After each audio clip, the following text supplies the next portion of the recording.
Ja, grüß euch benannt und einen Sakrisch-Gurten. Jetzt Kasperl. Ja, wir haben vor ein paar Tagen darüber gesprochen, dass Eskalationsmodus bei Rainer wieder ganz groß ist. Was leider nicht mehr aktuell ist, ist die Wegmittlung des TikTok-Kanals, weil der TikTok-Kanal ist nämlich wieder da. Zur Schande der Plattform. Ja, hätte man damit rechnen können, dass China noch tiefer sinken kann? Ja, doch, wahrscheinlich schon.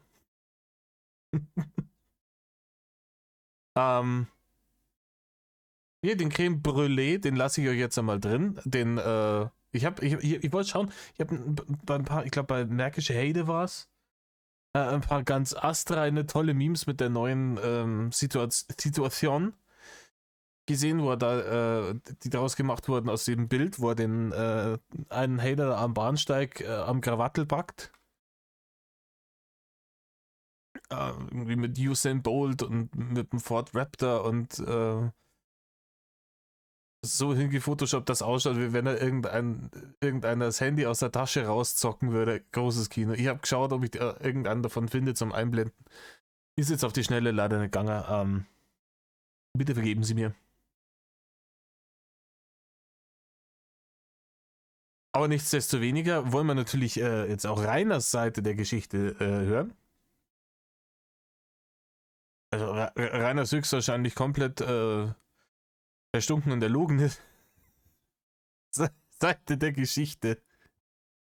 Ich habe die Chance noch nicht gehört, aber ich bin fest davon überzeugt, dass es alles erstunken und erlogen ist. Ich habe die Visualisierung jetzt einfach mal oben drüber lassen, weil ansonsten wird es echt langweilig. Ihr habt außer dem TikTok-Bilder im Hintergrund sonst nichts. Und jetzt nicht mehr lang umeinander.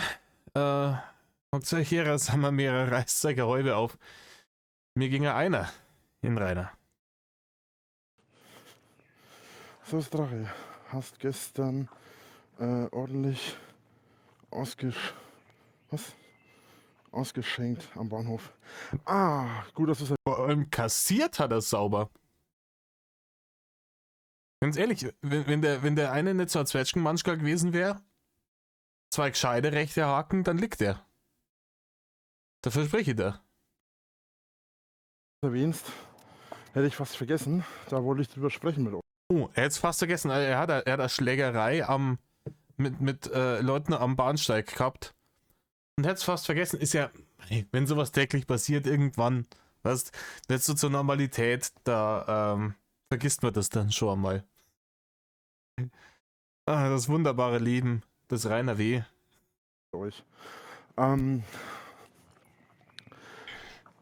Ausnahmsweise sind wir mal in einer anderen Situation. Und lasst mich Was für eine Situation sind wir denn? mal wieder ein bisschen ausholen.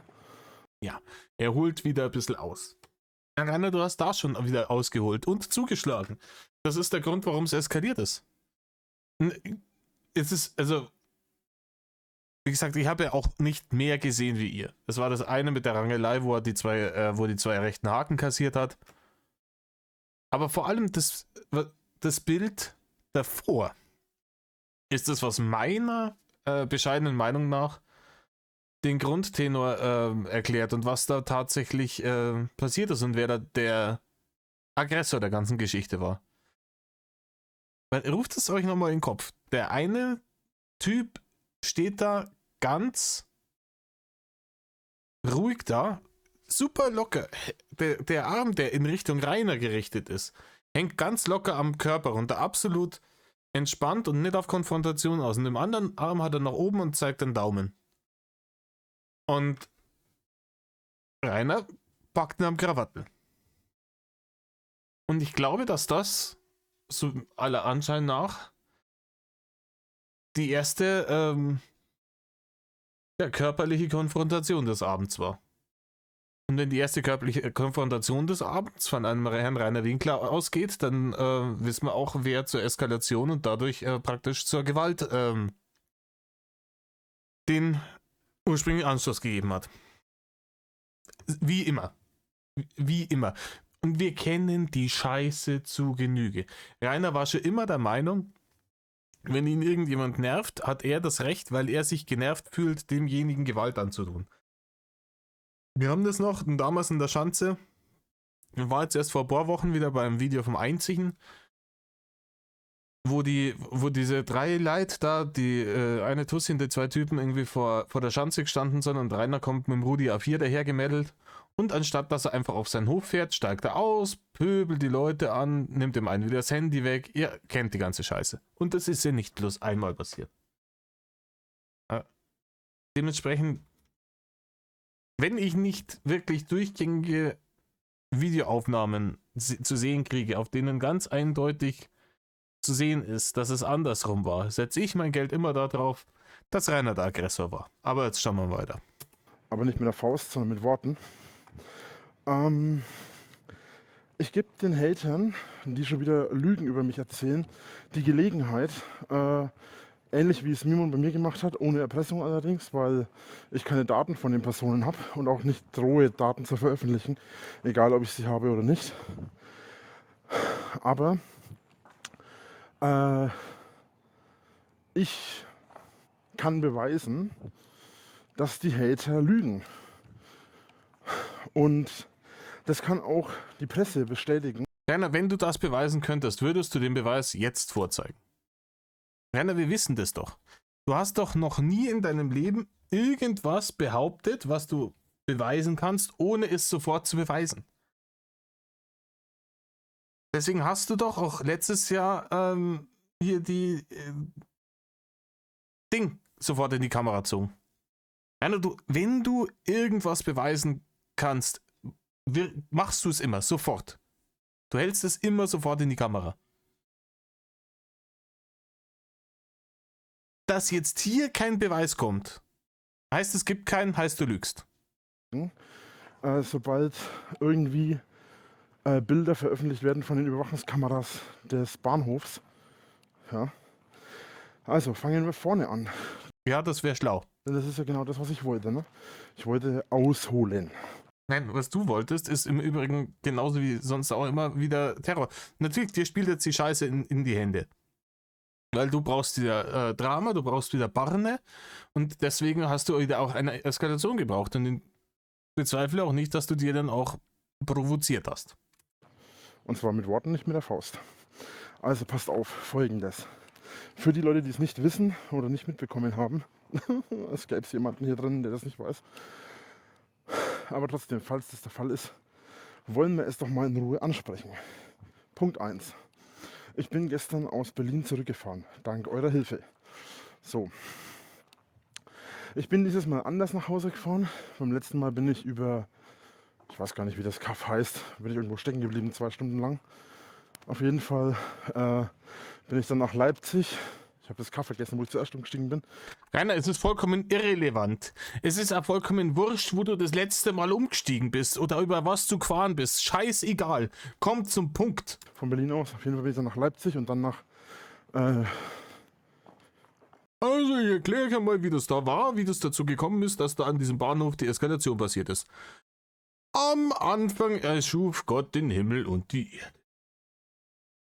Come on, Rainer. Du musst nicht immer wieder bei der Schöpfungsgeschichte anfangen. Rainer, du kannst auch einfach da anfangen, wo es zur Sache geht.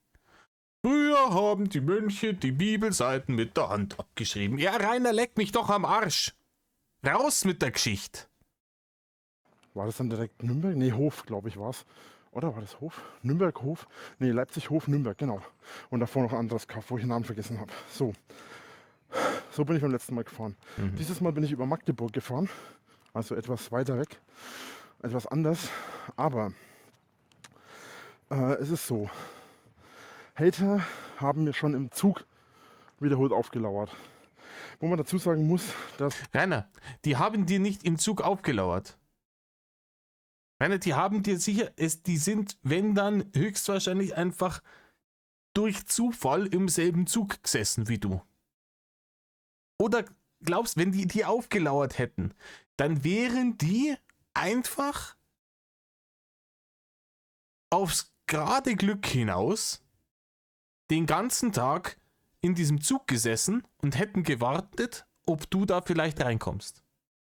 Glaubst du, dass tatsächlich bei, ich weiß nicht wie viele 10.000, 100.000 Kilometer Schiene, die wir in Deutschland haben, dass tatsächlich es Leute gibt, die den ganzen Tag dieses Schienensystem von Hamburg bis nach München abfahren, nur in der Hoffnung, dass du zufällig in den Zug einsteigst, wo sie gerade drinnen sind, oder?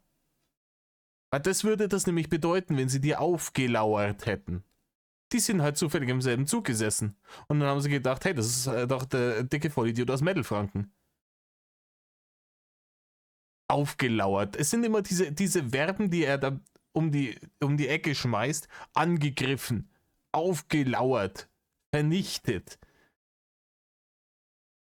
Rainer, das waren ein paar Kasperl am Bahnsteig, das war nicht die SA. Das mindestens 3 oder 4 hätte. Ich weiß jetzt die genaue Anzahl nicht mehr. Ich glaube, das waren 4, es könnten aber auch nur 3 gewesen sein. In den Zug gesprungen sind, mich belästigt haben wegen irgendwelchen Fotos und dann abgehauen sind, aber nicht mehr aus dem Zug gekommen sind, weil sie zu blöd waren, da rauszugehen. Rainer, was ist es eigentlich mit deinem komischen Fanmanagement etc.? Du hast doch jetzt in letzter Zeit, die letzten Male, wo du in Berlin warst im Januar und alles, da hast du doch dann immer fleißig Fanfotos gemacht. Was ist jetzt damit? Das letzte Mal hast du sogar gesagt, das kann es natürlich gewesen sein. Vielleicht wollten sie dir kein Geld bezahlen für die Fotos. Weil du ja neulich noch behauptet hast, du hast irgendwelchen armen Schweinen Kohlen abgeknüpft für die Fotos, die sie mit dir machen wollten. Du erbärmlicher Penner. Was das? Wollten sie da keine Barne dalassen fürs Foto und deswegen bist du austickt, oder was? Ja, doch kein Scheiß. Und wie ich das mitbekommen habe, sind die wohl schwarz gefahren. Wie ich das woher willst du wissen, ob die schwarz gefahren sind?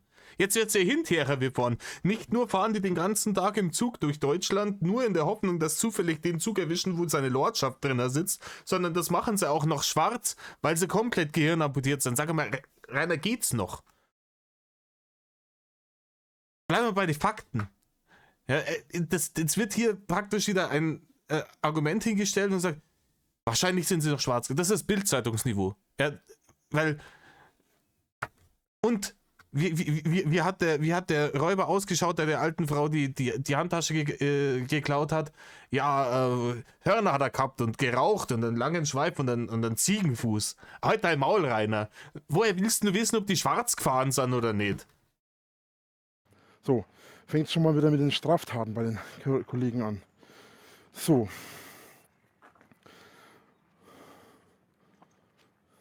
Ja. Haut er immer noch Kisten raus, oder ist das jetzt eine... Oder haut er immer noch Kisten raus? Jetzt muss er sich kurz... Bis zu diesem Zeitpunkt hat er die Lüge fertig gerendert. Und jetzt ist Buffering bei ihm im Kopf wieder angesagt. Warte mal, was habe ich jetzt gelogen? Wo wollte ich hin mit der Lüge? Und deswegen kommt es hier, hier schmeißen die Barne wieder raus. Wow, krass. Aufpassen, dass es keinen Barne-Krieg gibt, Rainer. Ich dachte, das ist ein Fehler. Also vielen, vielen Dank auf jeden Fall für die ganze Unterstützung. Ja, halt dein Maul. So, weiter im Text. Weiter, jetzt haben wir fertig gerendert. Rainer, kauft da mal ein paar zusätzliche RAM-Blöcke fürs Oberstübchen. Hey, das ist ja nimmer normal. Es ist so. Es sind 3 oder 4 Hater in den Zug gesprungen. Ja, das haben wir schon gehabt, Rainer. Haben mich belästigt, wollten wieder raus, sind aber nicht mehr rechtzeitig rausgekommen. Hat im letzten Endes dann dafür gesorgt, Letzten Endes. dass sie eben schwarz fahren mussten. Wäre auch nur eine Station, aber sie sind schwarz gefahren. So. Woher willst du das wissen? Vielleicht haben die ja auch irgendwie, wie heißt das Ticket? Bayern-Ticket oder was das ist. Gehabt. Kann doch sein. Gehe ich zumindest von aus. Ja, wovon du wieder ausgehst, Rainer. Rainer, du gehst ja davon aus, dass du ein großer Internetstar bist und dass du davon leben kannst und früher oder später reich bist, einen Führerschein wieder kriegst, einen Ford Raptor kaufst und irgendein Topmodel heiraten wirst. Davon gehst du auch aus. Das ist genauso idiotisch, Rainer. Wovon du ausgehst, ist immer scheiße. Ich habe natürlich jetzt sie nicht verfolgt, also weiß ich nicht, ob die sich vielleicht beim Schaffen ein Ticket geholt haben. Okay.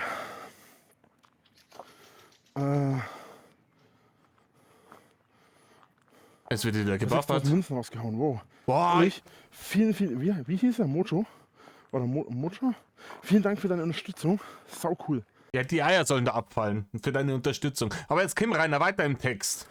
Du kannst dir nicht vorstellen, wie mir das hilft. Im Ja, Moment. heute einmal. Also, es ist so gewesen. Lass mich raten. Ja, die sind in den Zug gesprungen, die haben dich belästigt, bla bla, wahrscheinlich sind sie schwarz gefahren. Dieselbe Scheiße nochmal, hast du einen Sprung in der Platten oder was ist da los? Bin also von Erfurt nach Würzburg unterwegs. War schon die letzte Station, glaube ich. Also Würzburg muss ich jetzt umsteigen. Und ich steige in Würzburg aus dem Zug aus und höre schon die ersten Rumbeln. Da ist er, da ist er. Moment, Rainer. Entweder waren die schon im Zug oder die haben dich erst entdeckt, als du ausgestiegen bist und haben dann rumgeblärt. Beides geht nicht. Was davon war es jetzt? Haben wir uns wieder in einem Lügengebilde verstrickt? Kann das sein? Ja, schon mal erstmal schön. Ist der Begriff Faschos eigentlich rassistisch? Nein, ist er nicht, aber er ist auch nicht zutreffend, Rainer, in dem Fall. Er ist nicht zutreffend. Warum sollen denn das Faschos sein? Rainer, weißt du, was ein Fascho ist? Ich hätte gedacht, du hast so viele Kollegen, die aus der Gesinnung kommen. Hast du immer angegeben, damit das ein Anruf und dann stehen da 30 von denen bei dir vor der Schanze. Passiert ist das natürlich niemals. Ja, weil sogar die komplett gehirnamputierten Fascho-Idioten dich nicht in ihrer scheiß Clique haben wollten. Alter. Ist der Begriff Faschos rassistisch? Bist du komplett behindert? Das ist die Frage. Oder sowas in die Art. Auf jeden Fall so ein paar Typen, die schon aussehen, als wären sie auf der rechten Seite unterwegs. Mit Bomberjacken und Springern standen dann so am Bahnhof und haben gleich mal... Der Typ, was ich auf den Videos gesehen habe, hat null, da war keine Bomberjacken und Springer dabei. Null, gar nicht. Also da müsstet ihr mir jetzt fürchterlich täuschen. Da müsstet ihr mir richtig fürchterlich täuschen, wenn da Bomberjacken und Springer dabei gewesen wären. Ich hab's jetzt nochmal angeschaut, auch dieses Konfrontationsvideo. Ich habe da weder Bomberjacken noch Springerstiefel gesehen, Rainer. Ich habe da weder Bomberjacken noch Springerstiefel gesehen. Sind wir wieder auf der Lülülü-Seite? Ja, wollen wir wieder die Situation schlimmer machen, als sie war? Das schaut natürlich für deine Opferrolle immer viel besser aus, wenn das Nazis gewesen wären, oder? Das waren ganz normale Jungs mit Turnschuhen und Trainingshosen. mal rumgeblättert. Mir kam auch eine schöne Alk-Fahne entgegen, als die mir dann zu nahe gekommen sind. Da kommen wir aber gleich noch zu. Jedenfalls sind die Herrschaften da am Rumblären. Und im Übrigen, reiner Alkohol trinken ist in Deutschland nicht illegal. Just saying. Meine Kopfhörer aufgesetzt, meine Mütze hochgezogen, wenn sie Fotos machen, dass ich es nicht sehe, dass ich mich zumindest darüber aufregen kann. Und habe mich von denen zwischen 3 und 4 Metern weggestellt. So. Die Aufnahmen gehen allerdings erst da los, wo die Leute nur noch einen Meter oder so von mir entfernt stehen oder 2 Meter von mir entfernt stehen. Und das ist natürlich mal wieder der Clou an der Sache. Ich habe nämlich, wie gesagt, ich sage gleich deutlich, ich leake hier gar nichts. Ja, ich drohe auch nicht damit, dass ich was leake. Ich sage nur, dass ich es könnte. Nein, Rainer, nein. Hättest du irgendwas, würdest du liegen. Wir wissen das, wenn du irgendwas hättest, würdest du es leaken. Also laber nicht. Und ich sage, dass ich das an die Polizei weiterleiten werde. Die Herrschaften sollen sich gefälligst dazu äußern und klarstellen, was Sache ist. Die Hater haben es natürlich wieder mal so hingestellt, als wäre ich es gewesen, der sie angegriffen hat. Rainer, es gibt Bilder, die das beweisen. Es gibt, wie gesagt, dieses Bild von dem Typen, den du da am Krawattel backst. Es spricht eine eindeutige Sprache. Allein vom Gesicht, von der Aggression her. Wer hier wen anlangt, ist deutlich zu erkennen. Auch die Körperhaltung spricht eine deutliche Sprache. Du bist in Angriffshaltung, der Typ nicht. Dabei war es genau andersrum. Sie haben mich belästigt, Ich bin extra weggegangen. Das haben sie komplett ignoriert. Und ja, ne? Rainer, wenn du dich tatsächlich aus dem Internet zurückgezogen jetzt leitest, so wie du es versprochen hast, groß angetönt, dann hätte ich gesagt, okay, schwierig mit der Belästigerei. Aber Rainer, du bist jeden Tag im Internet und bettelst die Leute um Kohlen an. Da musst du auch damit rechnen, dass wenn man dich erkennt, dass man dann ein Foto von dir macht. Rainer, dieses Leben hast du dir selber ausgesucht. Und vor kurzem wolltest du raus aus dem Leben und ganze 36 Stunden hat das gehalten. Und jetzt bist du wieder da gewesen. Bitte, bitte Barne. Und noch widerlicher wie zuvor. Ich glaube, einen von den Streamen, das habe ich noch gar nicht behandelt, weil jetzt eben diese Eskalationsscheiße da dazwischen gekommen ist. Der muss aber nur widerlicher gewesen sein wie alles andere davor. Mit der Scheißbettelei. Also tu jetzt nicht so. Es kehrt da heute nicht anders. Und natürlich wirst du erkannt und natürlich werden die Leute Fotos von dir machen. Und es wird immer wieder passieren. So lange, bis du nicht wirklich einmal ein Jahr oder sowas aus dem Internet zurückgezogen hast. Und die Leute dich irgendwann langsam vergessen. Dann nimmer. Aber bis dahin musst du damit leben, dass die Leute erkennen, dass sie dann auch Fotos von dir machen. Wenn du jedem, der das macht, gleich direkt ohne gibst, ja, wo kann man dann die hin? Aber na, die sind am Bahnhof gestanden, die haben Fotos von mir gemacht, da darf ich einer freilich eine aufstreichen. Ja? So steht's drin in der Lex Winkler, Paragraph Nummer 1. Wenn der hochheilige Drache sich provoziert da fühlt, dann darf er ohne Wenn und Aber sofort zur körperlichen Gewalt als Problemlösung übergehen. Und jeder hat sich dann gefälligst stillzuhalten und von seinen schwabbeligen Wurstärmchen verwemsen zu lassen. Genauso schaut's aus, Rainer, so passiert das nicht. Und wenn du dann anfängst, die Leute dann körperlich anzugehen, dann brauchst du nicht wundern, wenn die dir nämlich immer eine aufstreichen. Und komischerweise, der, mit dem du dann in die Rangelei gekommen bist, war natürlich wieder der Kleinste von der Gruppe. So wie es immer ist, weil du dir denkst, ja, den Bucky, den kriege ich hier, weil der wiegt ein Viertel von dem, was ich wieg, haha, hurra, die Gams. Da wären auch uns 95 Brackel von Schrank, von Typ dort gestanden wäre, da hättest du ganz, ganz gewaltig irgendwie den Schwanz einzwickt und wärst davor gewongelt. Das verspreche ich dir, du feige Drecksau.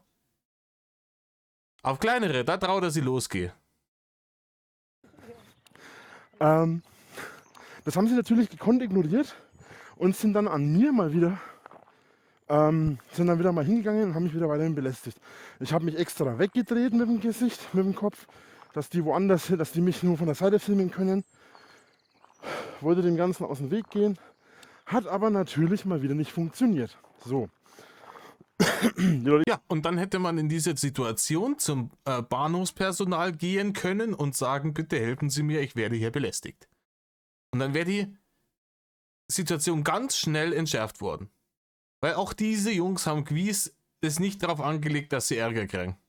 Und dann hätte es im schlimmsten Fall die Bahnhofssicherheit gerufen und dann wären die gekommen und hätten gesagt, hey, ihr stellt sich woanders hin, lasst den Mo in Ruhe oder hätten einen Platzverweis ausgesprochen und fertig. Das wäre komplett gewaltlos vonstatten gegangen. Gib's halt einfach zu. Du wolltest jemandem aufs Maul hauen.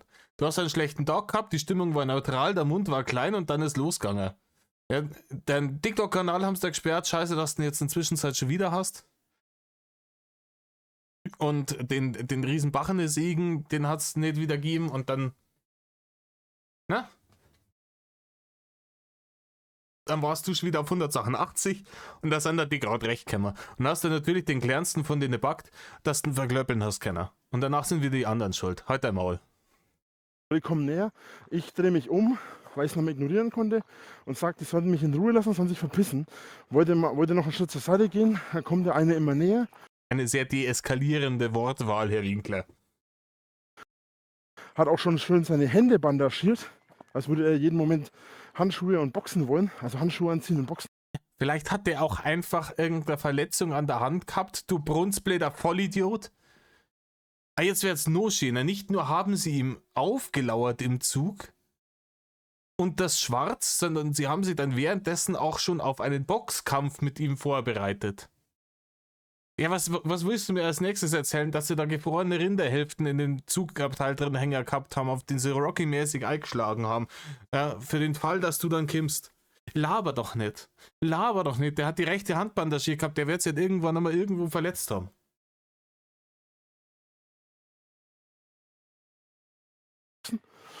So.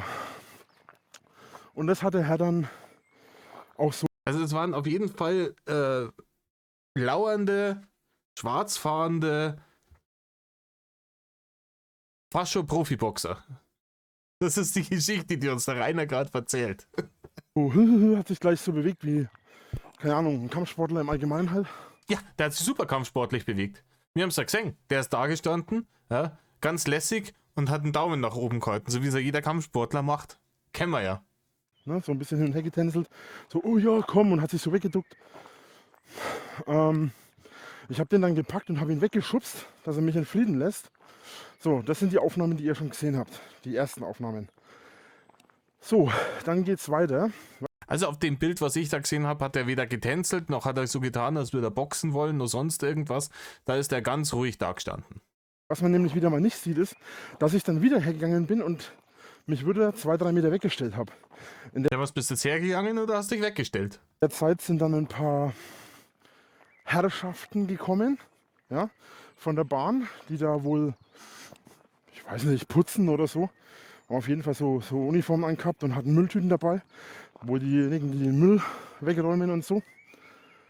Und Ja, das sind die Leute, die dir hinten nachrammen, wenn du deinen Müll am Bahnsteig rumflacken lässt.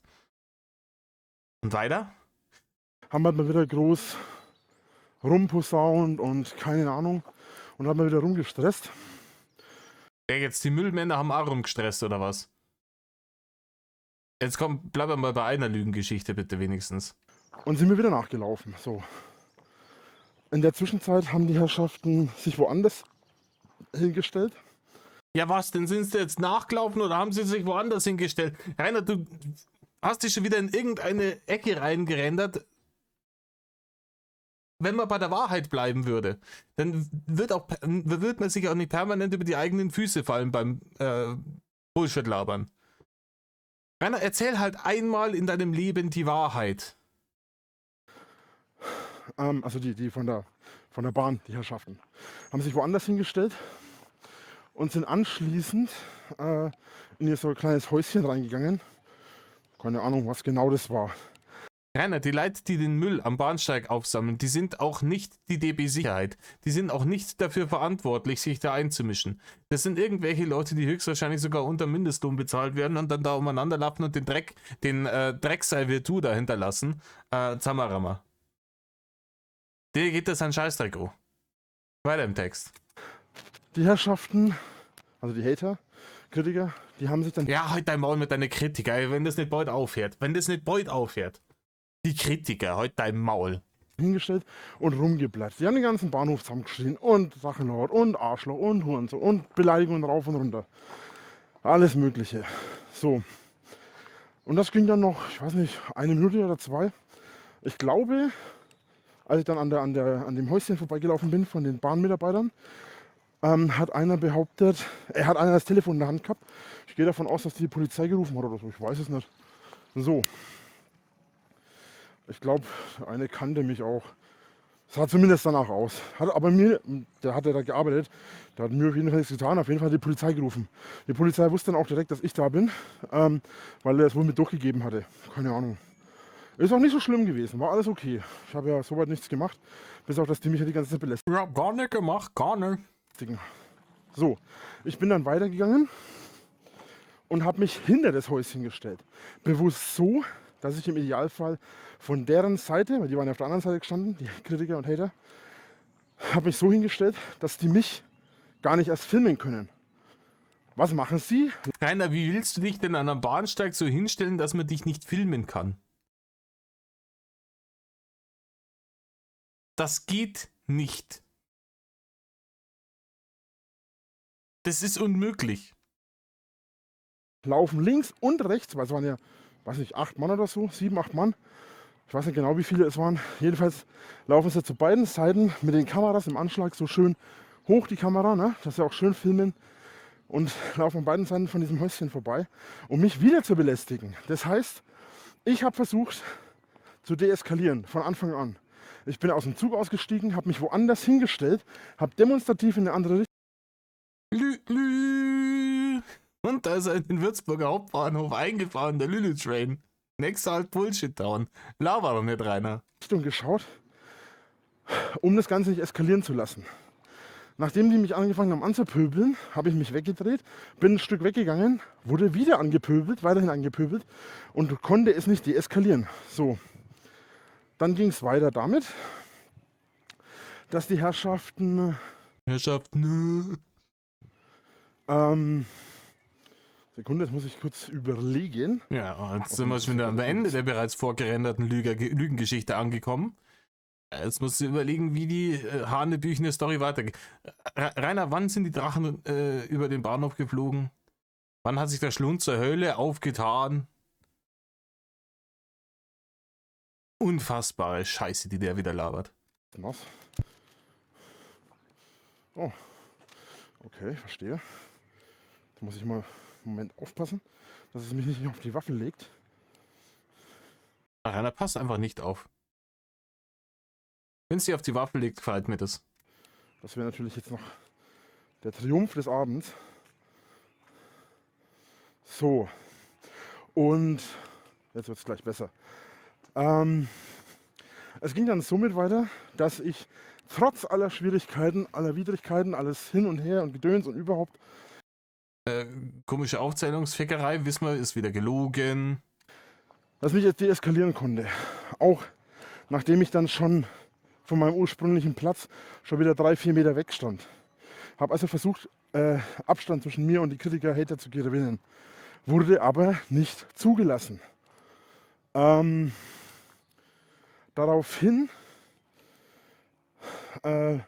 bin ich dann auf einen von denen zugegangen, zwischendurch habe ich noch versucht, habe ich noch so getan, als würde ich die Polizei anrufen, damit sich die Herrschaften verziehen.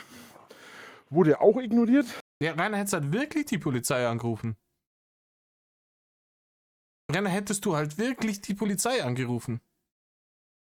Das wäre auch eine Möglichkeit gewesen. Die Polizei hat wahrscheinlich als erstes beim Bahnhof angerufen und gesagt, hey, schickt mal ein paar Sicherheitsleute vorbei, wir sind auf dem Weg. Oder die gehen ja gleich selber hin. Wie gesagt, eine Polizeistation gibt es an jedem größeren deutschen Bahnhof. Es wäre eine Möglichkeit gewesen, nicht zu tun, als ob man die Polizei anruft. Wirklich die Polizei anrufen. Hallo, Polizei, ja, ich bin am Würzburger Hauptbahnhof zwischen Gleis 8 und Gleis 9. Und ich werde hier belästigt von ein paar Leuten, die mich nicht in Ruhe lassen wollen. Kommst bitte vorbei, regeln Sie das. Wo ist das Problem? Dann wäre das Ganze auch gewaltfrei abgelaufen.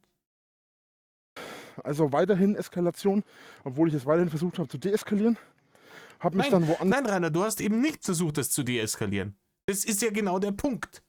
Sonst hättest du nämlich nicht so getan, als würdest du die Polizei anrufen, sondern hättest sie wirklich angerufen. Und jetzt halt die Typen nicht für so blöd. Die werden schon sauber checkt haben, dass du nicht wirklich bei der Polizei angerufen hast.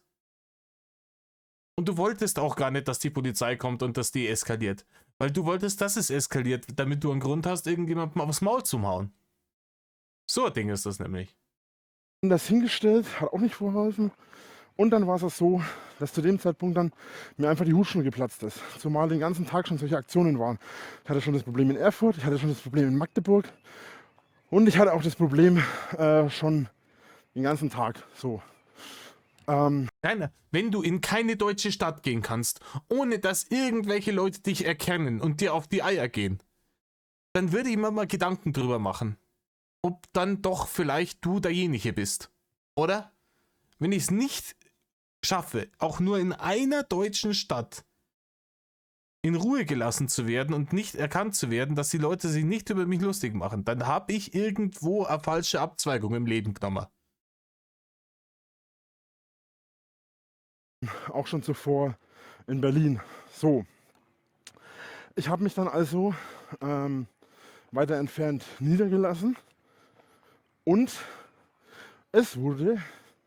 Quatsch, habe dann so gedacht, da würde ich die Polizei anrufen und alles. Und es wurde alles ignoriert. Jede Form von Deeskalation, jede Form von Ignorierung, jede Form von lasst mich in Frieden, Aussagen, geht bitte weg, lasst mich bitte in Ruhe. Alles komplett Ja, bitte wirst du gesagt haben, Rainer. Ganz quies. uninteressant. Alles Du hast höchstwahrscheinlich hast du auch sofort beleidigen angefangen. Wir kennen das.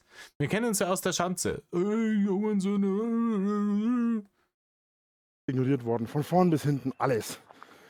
So. Und nachdem das alles nicht geholfen hat, bin ich dann hingegangen auf die zu. Im Normalfall weichen die meisten, nicht alle, aber die meisten weichen dann zurück, wenn ich auf die zugehe. So. Der eine nicht und geht dann her und bleibt stehen, geht sogar noch einen Schritt auf mich zu. Ich habe ihn dann gepackt und wollte ihn wegschubsen. Daraufhin geht er her und will mir eine hauen und zementiert mir voll eine ins Gesicht. Wobei ich dazu sagen muss, dass meine 5-jährige Nichte oder 6, ich weiß gar nicht, wie alt meine Nichte ist, keine Ahnung.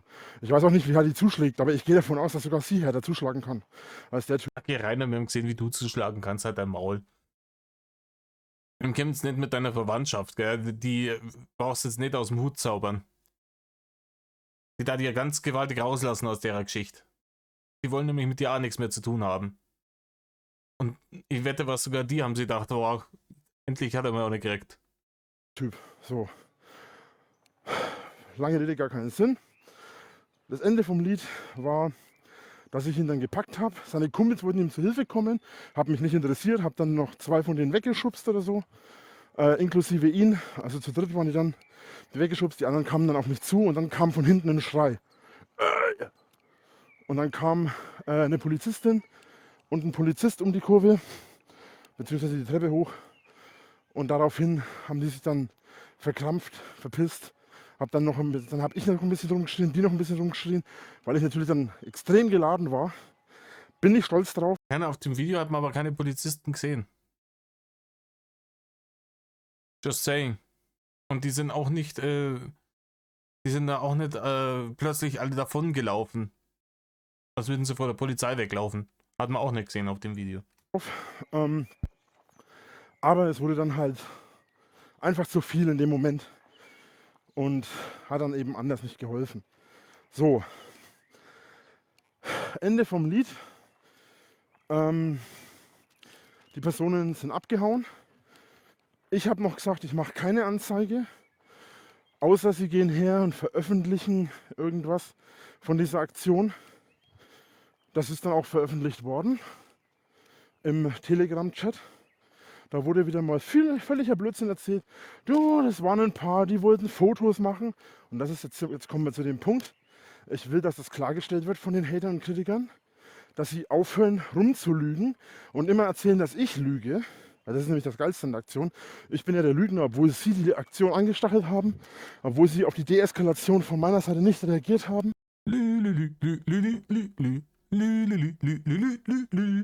Ich habe keinerlei Provokation gemacht, ich habe nichts gesagt, nichts gemacht, bis zu dem Zeitpunkt, wo sie mir keine Wahl gelassen haben, wie es eben immer so ist. Genau, und ich will, dass die Hater und Kritiker das in ihrem komischen Telegram, weil sie ja so Wert auf die Wahrheit legen, ich will, dass es klargestellt wird, was tatsächlich Sache ist. Denn ich habe die Überwachungskameras also ich habe die nicht, ne? Aber es gibt die Überwachungskameras von der... Und jetzt erzähl mir, dass du Einsicht auf das Überwachungskameramaterial vom Bahnhof in Würzburg gekriegt hast. Erzähl mir das bitte. Halt dein Maul. Vom Bahnhof. Und da sieht man hundertprozentig, auch wenn es keine Audioaufnahme dazu gibt, wie die mich filmen und belästigen. Wie die immer näher kommen. Ich einfach nur da stehe in eine andere Richtung. Die am Zaun rütteln, nee, das war was anderes. Hier die Nachbarschaft zusammenschreiben. Ah, ja, genau. Schau, bewusst mich von den ganzen abwende und die immer wieder näher kommen und weiter rumstänkern. Und man sieht auch auf den Aufnahmen, dass die halt dann hergekommen sind und die Scheiße gebaut haben. Rainer, du kannst das früh behaupten, was man auf irgendwelche Aufnahmen sieht, die noch keiner gesehen hat. Höchstwahrscheinlich die Polizei. Wenn du da Anzeige erstattet hast, dann hat es die Polizei wahrscheinlich gesehen. Aber du hast das Quiz noch nicht gesehen, also halt's Maul. sich mir in den Weg gestellt haben. Und was man auf meinen Aufnahmen sieht und hört, ist deren Geschrei, deren Belästigung, deren Beleidigung. Rainer, wenn das so alles so lupenrein und glasklar ist, dann veröffentlich doch deine Aufnahmen. Wenn man das alles da drauf sieht, ja, dass das genauso war, wie du das jetzt da dahergelogen hast, dann zeig uns das doch. Warum machst du das nicht? Kannst das ja auch hochladen. Sagst hier, so ist es passiert. Das machst du nicht. Warum? Weil es so nicht passiert ist. Punktum. Übrigens komplett von Ihnen ausgegangen ist, zu Anfang. Also kurz zusammengefasst, ich habe weder angefangen zu beleidigen, Das bezweifle ich, Rainer. noch habe ich angefangen zu provozieren. Auch das bezweifle ich, Rainer. Ich habe auch schon gleich gar nicht in irgendeiner Form eskaliert Ja, das bezweifle ich ganz gewaltig, Rainer. oder angefangen zu eskalieren, sondern ich habe von Anfang an die ganze Zeit versucht zu deeskalieren. Habe versucht, keine Probleme zu machen, habe versucht, mich aus dem ganzen Scheiß rauszuhalten. Ey, wir fassen zusammen, der große Anti-Mobbing-Jesus ist praktisch die Arme ausgebreitet in seinem weißen Gewand, mit seinem Heiligenschein auf einer Wolke über den Bahnsteig geschwebt. Und die böse Haters sind da gekommen und die waren alle vom Teufel besessen und so weiter und so fort. Bla bla bla. Ja, was sollten sie auch machen? Mir meinen Rucksack klauen? Hätten sie das gemacht, hätte ich ihnen die Knochen gebrochen. So. Weil das ist dann so eine Sache, das ist ja ein Angriff. Sobald die anfangen, an meinem Rucksack oder so rumzureißen, ist das ein Angriff auf mich. Ja, oder zum Beispiel, sobald du anfängst, dem an der Jacke und am Krawattel rumzureißen, ist das nämlich auch ein Angriff auf ihn. Ja, und dann hast du nämlich genau vollkommen zu Recht Abor kassiert. So ist es nämlich, wäre der Schuh draus. Und dadurch bin ich in der Situation, dass ich mich auch körperlich verteidigen darf. So. Früher war es so, und das war der Vorteil der Kritiker und Hater, wenn sie vor meiner Tür standen und da randaliert haben, war das in erster Linie zwar auch strafbar, wenn man sie erwischt hat vor allem, aber wenn ich ihnen aufs Maul Im Übrigen, Rainer, vor deiner Tür stehen damals, was du immer sagst, vor der Tür, also draußen auf der öffentlichen Straße in Altschauerberg stehen, war keine Straftat. War es nicht, war es nie. Die Polizei, wenn gekommen ist, hat auch deswegen nie Anzeigen aufgenommen, weil die nichts Illegales gemacht haben. Die haben des lieben Friedens willen einen Platzverweis ausgesprochen und das war's. Niemand von denen Leute, die einfach bloß da auf der Straße vor deinem Tor gestanden sind, hat irgendeine Straftat begangen. Niemand. gegeben habe in dem Moment, bin ich der eine Anzeige wegen gefährlicher Körperverletzung gekriegt hat. Na? Wenn ich aber jetzt von jemandem angegriffen werde, der versucht, mir meinen Rucksack zu klauen oder so, darf ich den auch gewaltsam abwehren. Ja, aber Rainer, du hast doch gerade gesagt, dass das eben nicht passiert ist. Du hast doch gerade gesagt, dass die eben nicht versucht haben, dir irgendwas zu klauen. Dass die nicht körperlich übergriffig worden sind, im Gegensatz zu dir. Und da bist halt dann doch wieder du derjenige. Speziell, wenn er versucht, mir was zu stehlen. So. Und wenn ich ihm aufs Maul hau, wenn er mir mein Zeug klaut, dann kriegt der Kollege richtig aufs Maul. Und zwar nicht nur von mir, sondern auch vom Staat. Im Normalfall. Vorausgesetzt, man erwischt ihn. Aber das ist alles nicht der Fall gewesen. Der Fall Wenn es nicht der Fall gewesen ist, warum verzeihst du es dann? war, dass ich angegriffen wurde und belästigt wurde und die Leute mal wieder nicht wussten, wann Schluss ist. Und in dem Moment habe ich einfach rot gesehen. Und ich bin auch die ganze Zeit auf die Eskalation gegangen, bin weggegangen, habe den in Ruhe gelassen, habe versucht, mich zu distanzieren. Aber wenn man mich nicht in Ruhe lässt und weiter eskaliert, obwohl ich alles dafür tue, dass es deeskaliert, dann kann ich auch nichts mehr dafür. Rainer, du hast eben nicht alles getan, dass es deeskaliert, aber das hatten wir vorher schon. So. Und das sieht man alles auf den Überwachungskameras und oder auf meiner Kamera vom Handy, wo ich die teilweise mitgefilmt habe. Ja, dann, wenn das so ist, dann veröffentliche die Aufnahmen vom Handy. Mach doch das. Die ganze Aktion, weil dafür ist mir mein Speicher auf dem Handy zu schade. Ach so. Aber genug, um zu zeigen, dass ich weit genug weg von denen stand. Zu zeigen, dass ich keinen Ton von mir gegeben habe, bis sie mir keine Wahl gelassen haben. Und um zu zeigen, dass es wieder mal die Er hat nicht die ganze Aktion gefilmt, weil ihm dafür der Speicher auf dem Handy zu schade ist. Hier willst du mich verarschen, oder? Der hat gerade vorher noch gesagt, ja, hier, die Hater, die haben die Filmaufnahmen nicht alles gezeigt, die müssen alles zeigen, wo man dann auch sieht, dass er irgendwie. Aber er nicht, oder? Vor allem, was wird er gemacht haben? Irgendwie dann zwischendurch, während die ganze Eskalation vonstatten gegangen ist, einfach zwischendurch dann die Aufnahme beendet, weil ich muss ja Speicherplatz sparen. Rainer, was sind das für eine saudumme Ausrede mal wieder? Die Eskalation der Kritiker und Hater war.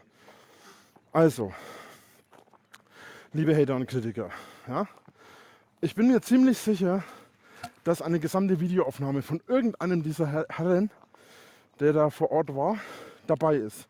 Irgendjemand hat bestimmt die ganze Aktion gefilmt. Und ich rede wirklich von dem Moment, wo die Tür aufgeht und ich aus dem Bahnhof, aus dem Zug aussteige.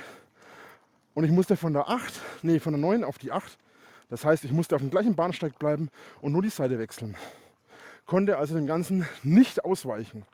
Musste fast 40 Minuten auf meinen Zug warten. Ja, Rainer, wenn du 40 Minuten auf den Zug warten musstest, dann hättest du der Sache sehr wohl ausweichen können. Du hättest ja gehen können und 40 Minuten später wiederkommen. Was wäre denn das für eine Idee gewesen? Ha? Ja, du hättest ja, also ich habe mir jetzt die ganze Zeit nur gedacht, ja, vielleicht ist ja dann wirklich irgendwie bloß der Zug dann 10 Minuten später kämmer und sich dann da an die DB Sicherheit oder die Polizei wenden, hätte sie zeitlich nicht rentiert, aber dem war ja offensichtlich nicht so. Du hättest ja einfach ins Bahnhofshauptgebäude umgehen, an Infoschalter oder sonst irgendwas sagen, hier bitte, ich bräuchte kurz den Sicherheitsdienst oder die Polizei. Ich werde hier belästigt von denen Leuten. Und fertig. So einfach könnte es gehen. Das hast du nicht gemacht. Und du hast es nicht gemacht, nicht weil du keine andere Wahl hattest oder weil die dich in die Enge gedrängt haben. Na, du hast es nicht gemacht, weil du wolltest, dass es eskaliert. Erstens, weil das deine Opferrollenfabel wieder bestätigt und zum Zweiten, weil du jemandem auf die Schnauze hauen wolltest, weil du schon frustriert warst, wie du gesagt hast, das ist den ganzen Tag schon scheiße gelaufen bei dir. Und du warst frustriert und du wolltest das an irgendjemandem rauslassen. Und deswegen hast du eben nicht deeskalierend gewirkt, sondern eskalierend gewirkt. So ist es gelaufen. Der ganze Geschichte, die du jetzt die letzten 20 Minuten verzapft hast, die kannst du mit ganz gewaltig mal ins Arschgebirge stopfen. Und all diese Dinge haben dann dafür gesorgt, dass mal wieder eskaliert wurde ohne Ende. So, das nur so weit am Rande. Und ich fordere jetzt, da die Kritiker... Du hast überhaupt nichts zum Fordern, Rainer. Rainer, du hast überhaupt nichts zu fordern. Du bist ein absolutes Stück Abschaum, ein absoluter Schmarotzer dieser Gesellschaft, der nichts, aber auch gar nichts zu dieser Gesellschaft beiträgt. Du hast gar nichts zu fordern. Und Hater ja immer so auf die Wahrheit basieren. Ja, jeder Kritiker und Hater will die Wahrheit. Dann wie wäre es, wenn ihr mal die gesamten Aufnahmen postet? Und zwar auch das, wo meine Kamera auf euch zeigt und zeigt, wie weit ihr weg wart. Ich keinen Mucks von mir gegeben habe. Fast 2 Minuten oder so. Keiner veröffentlicht, doch du das. Sogar noch länger. Und ihr mich beleidigt habt, das Arschloch rauf und runter geheißen habt, immer näher gekommen seid, gelabert habt, wir wollen ein Foto. Und ich sagte, ihr sollt mich bitte in Ruhe lassen. Rainer, keine Ahnung, wenn ich eine Ziege wäre, dürfte ich mich nicht drüber beschweren, wenn man mich als Ziege bezeichnet. Just saying. Ich weiß nicht, ob ich bitte gesagt habe, aber ich habe gesagt, lasst mich in Frieden. Ja, du hast gewiss nicht bitte gesagt. Du hast irgendwas wahrscheinlich, bist du hier blöden Wichser, dann reiß euch die Eingeweide raus, lauter so einen Scheiß hast du wahrscheinlich wieder gebracht. Ja, bevor ich euch die Schädel spalte, irgend so ein, oder, ja. Was ich bin und was du bist in Welt, nö. Irgend so einen Scheiß hast du wieder vom Stapel gelassen. Was definitiv wieder nicht deeskalierend war. Wir kennen doch die Situationen. Die waren doch noch nie anders bei dir. Und verzieht euch, verzapft euch, wie auch immer. So. Ich weiß nicht, ob meine Wortwahl so höflich war, aber so oder so, wenn ich merke, dass jemand keinen Bock auf mich hat, dann gehe ich weg. Egal, ob er jetzt zu mir sagt, verpiss dich oder geh weg. Oder mich bittet mit Bitte. Ja, all diese Dinge sind mir scheißegal. In dem Moment. Nein, Rainer, es ist nicht scheißegal. Der Ton macht die Musik. Der Ton macht die Musik. Wenn ich merke, jemand ist schlecht drauf, gehe ich ihm aus dem Weg. So bin ich zumindest. Aber ich versuche. Nein, Rainer, so bist du nicht. Im Gegenteil. Im Gegenteil, du bist nur nie jemandem aus dem Weg gegangen. Du bist immer dann rausgewongelt kommen. Es war doch jedes Mal so, ja, muss man halt aus dem Weg gehen. Das ist das, was man dir seit Jahren sagt. Was dir auch die Polizei immer gesagt hat. Sie haben immer, Herr Winkler, bleiben Sie drin, das eskaliert hier bloß, wenn, und jedes Mal wieder, wenn die Kämmer sind, Moment, ich muss kurz rauswongeln, weil jetzt ist gerade die Polizei gekommen. Und dann bist du Minuten später wieder reingewongelt gekommen, hast geschnaubt wie 50 Elefanten auf dem Marsch über die Alpen. Und ja, jetzt haben die gesagt, ich soll wieder reingehen. Ja, genauso wie die letzten 50 Mal davor heute auch. Und trotzdem, jedes Mal wieder so sicher wie's Amen in der Kirche, ja, wird rausgewongelt. Klein Wingel lernt es einfach nicht. Und deswegen glaube ich dir das auch einen Scheißdreck, wenn du mir verzeihst, du hättest da irgendwas deeskalieren wollen. Ein Krampf. Ja, auch zu deeskalieren. Und das ist schon immer so gewesen. Ich bin in der Schule sogar dafür gemobbt worden, ja, dass ich Menschen... Rainer, du bist in der Schule höchstwahrscheinlich nicht gemobbt worden, Rainer. Jetzt verzeih nicht wieder diese Scheißgeschichte. Ja, ich habe die Schwächeren immer verteidigt und dafür habe ich dann das ganze Mobbing abgekriegt. Rainer, im Leben nicht. Rainer, du warst ja schon dein ganzes Leben lang selber der Nächste. Und ob es anderen Leuten schlecht geht, ist dir schon immer geschmeidig am Arsch vorbeigegangen. Du großer Empathielord. Du bist in der Schule gemieden worden. Und wenn dich die Leute geärgert haben, dann einfach bloß, weil du damals schon ein kleines Arschloch warst und sie dich das haben spüren lassen. Es ist dieselbe Scheiße wie jetzt inzwischen mit den Kritiker. Du hast sie damals schon wie ein Arschloch aufgeführt und hast die Konsequenzen zu spüren gekriegt und hast sie halt einfach ignoriert. Und heute ist es nicht anders. Wenn du einfach irgendwann einmal dein fettes Schandmal häuten und dein Drecksgrind aus dem Internet raushalten darfst, dann darf die ganze Scheiße auch besser werden. Und wenn du damals den Leuten nicht auf den Sack gegangen wärst und nicht irgendwelche Leute grundlos mit dem Kopf auf Tischplatten kaut hättest, dass sie vom Sanker hätten abholen werden müssen, dann hätten sich die Leute damals auch nicht das so spüren lassen. Du warst einfach schon immer ein Dirnenspross und das ist der Punkt. Und daran ist außer dir sonst überhaupt niemand dran schuld. Die mich belästigen, in welcher Form auch immer, dass ich diese Menschen meide und dass ich diesen Menschen aus dem Weg gehe. Dafür bin ich bekannt gewesen in der Schule. So, beziehungsweise, dass ich die davon abhalte, andere zu belästigen. So, das ist das, was wirklich ich bin oder war. So. Rainer hat ja gerade gesagt, was du bist. Und die Leute am Bahnsteig, die haben es da auch gesagt. Gewalt ist trotzdem keine Lösung, Drache. So wirst du nie deine Ruhe bekommen. Das ist richtig. Aber lieber, wer auch immer das da reingeschrieben hat, der ihn das wieder unironisch Drache nennt. Ja, Gewalt ist in dem Fall keine Lösung, gebe da recht. Aber Rainer will ja auch seine Ruhe nicht. Er will doch diese Eskalation. Das ist seine einzige Existenzberechtigung in diesem ganzen Scheiß. Der wäre ansonsten vollkommen irrelevant. Wenn es dieses Game nicht gäbe, wer würde denn einen Rattenarsch um Rainer Winkler vor hinter für Teufel in Mittelfranken geben? Kein Schwanz wüsste, wer das ist. Kein Sascha Lobo, kein Dennis Leifels, keine Wiese nicht alle heißen hier von Nordbayern und T-Online, die ganzen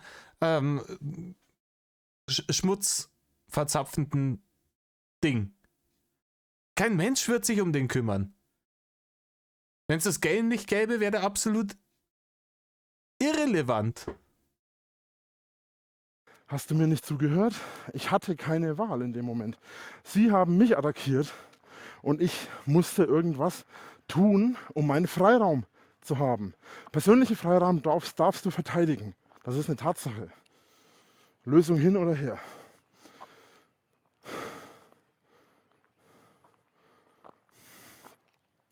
So. Und ich sage euch jetzt noch was. Jetzt geht's los. Jetzt gibt es nämlich Ansagen auch noch an seine Zahlschweinchen. Wie gesagt, ne? Ne? Kritiker und Hater. Oder auch Trolle. Wie auch immer ihr sie bezeichnen wollt.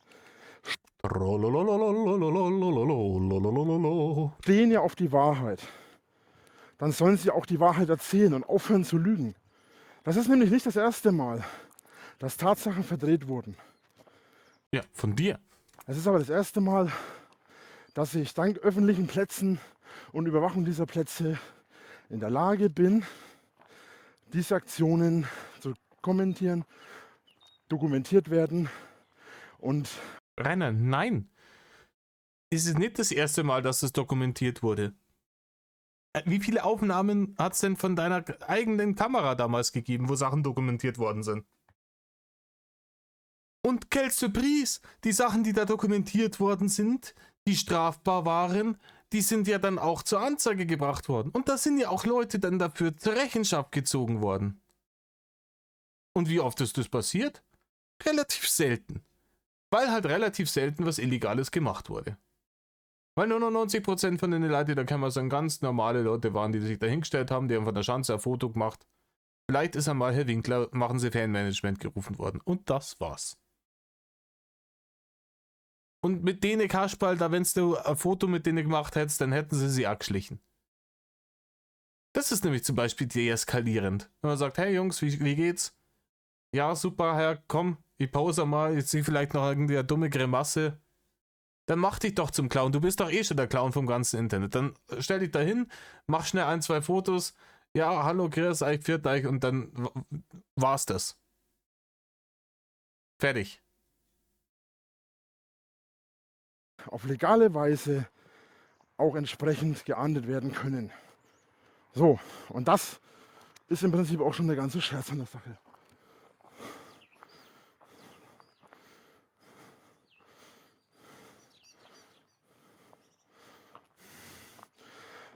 Ich war super schockiert, als ich das gesehen habe. Ich hoffe, es geht dir gut, Drache. Ganz im Ernst, ich bin... Ja, auch diese Lappen, die diese Scheiße da reinschreiben. Also ich bezweifle ja, dass das wirklich dann alles auch Drachis sind. Das sind halt wahrscheinlich dann irgendwelche Leute, die ihm dann noch irgendwie Stichworte geben wollen, damit er weiter schwadroniert. Die und die Leute, die ihm tatsächlich Geld geben, damit dieses hochheilige Game bloß nicht zu Ende geht, das sind die schlimmsten Hater, aber das sieht er gar nicht. Der glaubt nicht tatsächlich, dass das seine guten Kumpels und seine Fans sind. Die allerschlimmsten Hater sind die, die ihm immer nur Geld geben, weil ohne das hätte das Game schon lange ein trauriges Ende genommen. Also traurig für ihn. Zwar geschlagen worden, zugegeben, aber ich bin durchaus stabiler als sowas. Und ich habe kein Problem mit sowas. Ja klar, weil du wieder mit dem Zwergerl von der Gruppe angelegt hast, deswegen bist du stabiler als sowas. Kassier mal eine richtige. Von einem gescheiten Mannspult, dann schauen wir mal. Dann liegst du da. Nach dem ersten Schlag, das verspreche ich dir. Wenn das alles ist, was die Herrschaften gegen mich aufbieten, dann habe ich nicht wirklich was zu befürchten. So viel dazu.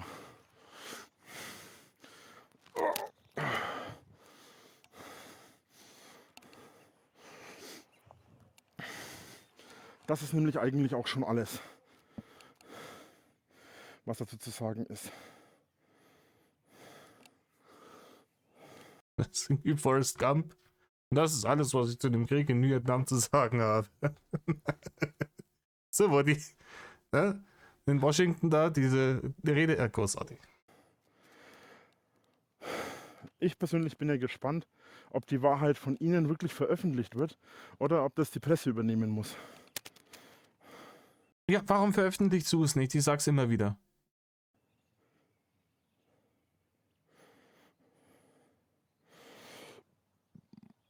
Du hast gesagt, du verdienst 10-mal mehr als die Hater.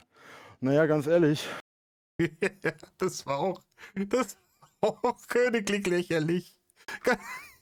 Ich 10-mal. Rainer, wenn du so viel Geld verdienst, warum musst du dann im Internet immer nur um Barren betteln? Wenn du doch 10-mal mehr wie die Leute. Das hat er richtig einer von Bilecki gemacht, oder?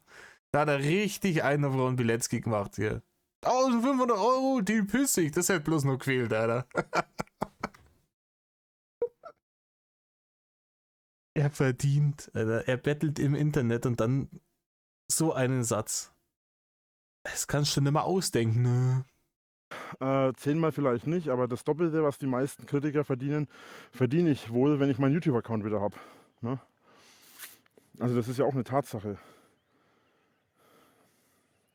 Rainer, es ist auch eine Tatsache, dass du diesen YouTube-Account nie wieder bekommen wirst. Das ist ebenfalls eine Tatsache. Läufst Ja, wenn ihr jetzt einen Job hättet, der doppelt so viel zahlt wie die Jobs, die haben, dann da die doppelt so viel Verdiener. Er hatte da die Ware, Rainer. Wenn der Hund nicht geschissen hätte, hat er einen Hausen gekriegt. Du hast keinen YouTube-Kanal mehr. Rainer, du bist gezwungen, auf der Kleinkinderplattform, auf der chinesischen Kleinkinderplattform im Internet um Groschen zu betteln. Und dann stellst du dir da hin, wie wenn du jetzt der große Arbeitslord wärst, so der super Karriere gemacht hat, oder was? du läufst du einen Marathon? Marathon. Setz dich doch erstmal irgendwo hin. Ich sitze doch. Ui.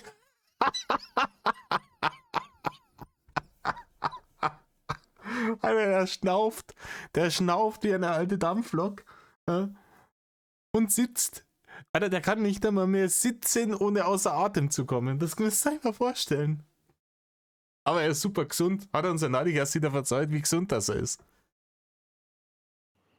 Hä? Ich sitze doch. Hä? Warum? Ich sitze sogar sehr gut hier. Ja, Rainer, du tragst auch ein groß genuges Sitzkissen mit dir rum. Rainer, du kannst überall sehr gut sitzen. Du kannst ja irgendwie auf so ein Nagelbrett von so einem indischen Yogi draufsetzen oder sowas. Du hast da genug Sitzfleisch dabei. Tut mir ja leid, dass ich hier ein bisschen atmen muss. Vielleicht ist auch das Mikro zu empfindlich. Das fand ich vor 8 Jahren oder 9 Jahren so cool. Immer so, schnaufe mal leise, musste. Ja, Rainer, du hast doch als Serial da neulich in die TikTok-Talk-Runde da mit deinen ehemaligen Gumbels eingedroppt ist, dass doch du dich dann beschwert, dass der versehentlich ins Mikro geatmet. Oh, wer schnauft nie so laut, bla bla bla. Und jetzt dieselbe Scheiße, ey. Und dabei habe ich überhaupt nicht laut geschnauft, also ganz minimal. Aber das war so ein empfindliches Mikro. Man hat ja auch sogar die Vögel gehört, die irgendwie 1 Kilometer entfernt waren, gefühlt. Fand ich auch so witzig damals. Am Ende. Da waren wir jetzt am Ende von der ganzen Geschichte. Nee, warte, den Scheiß machen wir nicht mehr. Da waren wir am Ende von der Geschichte und ja, waren wir wieder Geschichten aus dem Paulanergarten. Obwohl sie in Würzburg waren und nicht in München. Ach ja. Also wir fassen zusammen. Es waren wegelagernde Fascho-Glatzen. Was waren sie noch? Schwarzfahrende, wegelagernde Fascho-Glatzen waren das. Obwohl sie, also weder Faschos noch Glatzen waren und Wege gelagert haben sie auch nicht. Und ob sie wirklich schwarz gefahren sind, das kann er bloß spekulieren, aber das macht sie in der Geschichte einfach besser, wenn sie praktisch, wenn er vorher praktisch schon so eine Karikatur von einem Zeichentrick-Bösewicht praktisch von diesen Leuten gemalt hast, macht sie das natürlich auf der Geschichte dann besser, wenn es darum geht, wer hier das arme Opfer ist.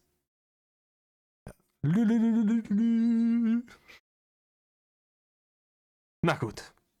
Leute, in diesem Sinne, jetzt haben wir dann eine runde Stunde. Einwandfrei. In diesem Sinne, tut nicht, was Rainer tut, vor allem vermobbt keine Leute irgendwie auf dem Bahnsteig, bedroht niemanden damit, ihn auf die Gleise zu schmeißen. Und Metal off.